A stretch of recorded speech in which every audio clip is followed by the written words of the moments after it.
Hello दोस्तों, राधे राधे, जय श्री कृष्णा। दोस्तों, आज हम आप लोगों के लिए एक नशा मुक्ति पर गीत लेकर आए हैं जो बिल्कुल न्यू है और बहुत ही मधुर है। आप लोग वीडियो को लास्ट तक देखिए, क्योंकि कुछ लोगों के पति ऐसे होते हैं, नशा करते हैं, घर का खर्चा नहीं देखते, बच्चों की पढ़ाई नहीं देखते, भूख नहीं देखते, बस अपना मस्त रहते हैं। वैसे तो हमारे हस्बैंड कुछ भी नहीं करते हैं, नशा मस्त हैं बिल्कुल। और आज उन्हीं की वजह से हमें इतनी बड़ी कामयाबी हासिल हुई है। हम उन पर एक गीत नहीं लिखे हैं, हम उन लोगों पर यह गीत लिखे हैं जो लोग नशा करते हैं, अपने परिवार की देखभाल नहीं करते हैं।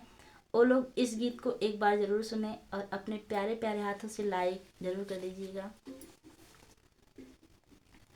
दिन प्रतिदिन बिगड़ल जाता रूपवा के दशा, नशा छोड़बा के नाय हो।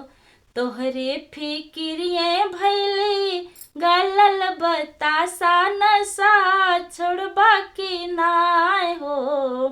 तोहरे फिक्रिये भैली गलल बतासा, नशा छोड़बा के नाय हो। होत सबेरे भोरे लड़ी का रोवत बाटे, होत सबेरे भोरे लड़ी का रोवत बाटे। लागल बभूख माई भोजन मांगत बाटे, लागल बभूख माई भोजन मांगत बाटे। लड़कन के दुख तुहसे काहे देखी जाता, नशा छोड़बा के नाय हो।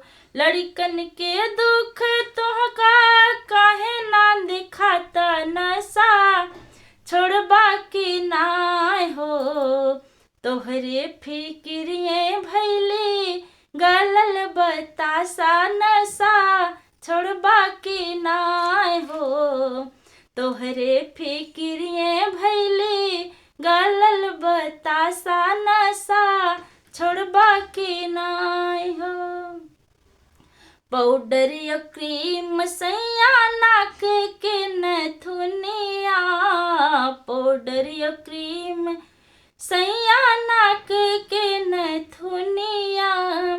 सुने बाट देखा सैया कान बिनु बलिया, सुने बाट देखा सैया कान बिनु बलिया।